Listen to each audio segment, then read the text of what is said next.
Ito naman po yung Department of Agriculture natin, RFO3. Yan. Ito yung mga products natin nila sir, tsaka nila ma'am. Ano ba yung mga natin? Ayan, chicharon. Backpat.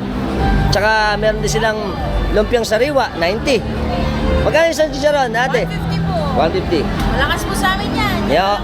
Best seller. Yes po. Tapos meron tayong dilis. Magkano yung dilis? 85 po. Tsaka ito, 100 po sa 100. At ito pa yung ating mga chicken pastil. chili garlic. Chili garlic, tsaka bagoong. Ayan. Ito ang ating DA RFO3. Ito pa, meron din tayong mga products dito na ang ating DA.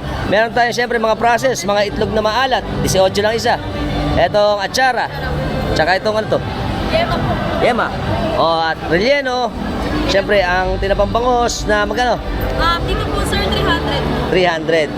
Tapos dito, 280 po. 280. At yung mga tuyo-tuyo natin, masarap. Magkano dito sa sample? 120 po sir. Tsaka? 120 din po. Alright. Ito ang ating DA. Ay.